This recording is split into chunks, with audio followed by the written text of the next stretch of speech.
नमस्कार, स्वत्व के डिजिटल प्लेटफॉर्म पर आपका स्वागत है। आज हम बात करने जा रहे हैं भारत की न्याय प्रक्रिया की, अदालत की और वकीलों की। वकालत और पत्रकारिता को लेकर आम आदमी में यह सोच है कि यह पेशा कठोर संघर्ष का है, ऐसा संघर्ष जो युवाओं को बदहाली के दहलीज पर ला पटकता है। इन दोनों पेशे में जीवन यापन की न्यूनतम आवश्यकता के भी लाले पड़ जाते हैं। इस भय से वकालत और पत्रकारिता में जाने से युवा कतराते हैं, लेकिन वकालत के क्षेत्र में अपना कैरियर बनाने वाले युवाओं के लिए दिल्ली हाई कोर्ट से एक शुभ समाचार भी है। यह समाचार यदि व्यावहारिक धरातल पर उतरता है तो वकालत में आने वाले युवाओं को बहुत बड़ा सहारा मिलने वाला है। ऐसे में प्रतिभावान छात्र छात्राओं का आकर्षण वकालत पेशे की ओर बढ़ेगा और यह भारत की न्याय प्रक्रिया में सुधार और उस पर विश्वास जमाने में एक उचित माहौल का निर्माण करने वाला है। कानून की पढ़ाई पूरी करने के बाद वकालत शुरू करने वाले छात्र छात्राओं को कई वर्षों तक गंभीर आर्थिक संकट से जूझना पड़ता है। इसके कारण वकालत पेशा का स्तर भी गिरा है। इस कटु सत्य से भारत के सर्वोच्च न्यायालय से लेकर निचली अदालत के न्यायाधीश और वकील परिचित हैं, लेकिन इसके बावजूद कहीं से कोई पहल अब तक शुरू हुआ नहीं दिखता। दरअसल जूनियर वकीलों को स्टाइपेंड देने की व्यवस्था की मांग को लेकर एक जूनियर वकील सिमरन कुमारी ने दिल्ली हाई कोर्ट में एक याचिका दायर की थी।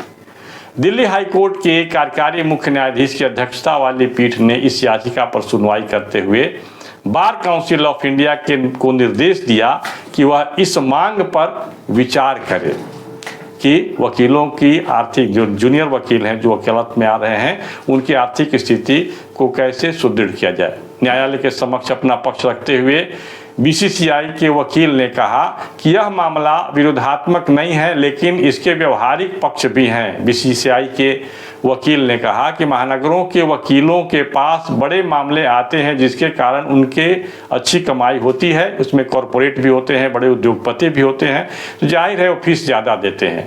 जबकि छोटे शहरों और ग्रामीण क्षेत्रों के वकीलों के पास कम अवसर और कम भुगतान वाले मामले आते हैं।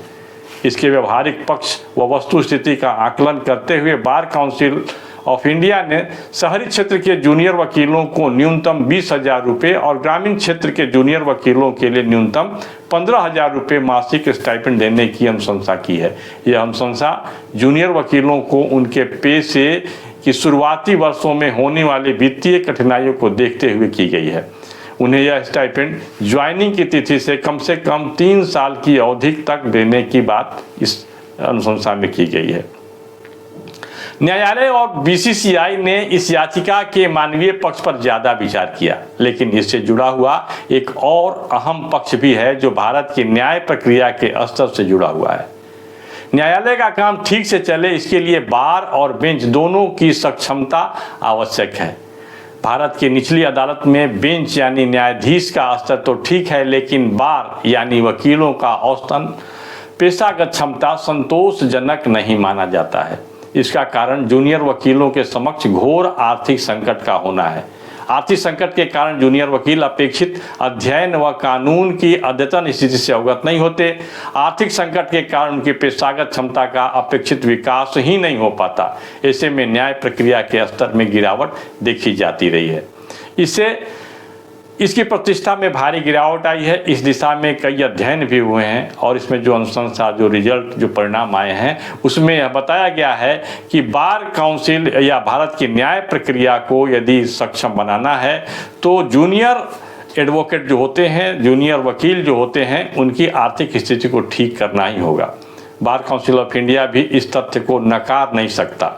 इस समस्या का समाधान केवल कोर्ट के निर्णय से संभव नहीं, बल्कि वकील बिरादरी को भी इस पर चिंतन करना होगा और एक चिंतन के बाद एक मार्ग निकालना पड़ेगा ताकि जो जूनियर वकील हैं न्यायालय में जब काम शुरू करते हैं तो उनकी ट्रेनिंग अच्छी हो और वह इस प्रक्रिया, उनकी क्षमता का भी विकास हो, ताकि हमारे भारत की न्याय प्रक्रिया जो है उसका स्तर ठीक रहे। और जब स्तर ठीक होगा तो लोगों का विश्वास भी न्याय व्यवस्था पर रहेगा। आज बस इतना ही। हमारे चैनल को आप देखते रहिए।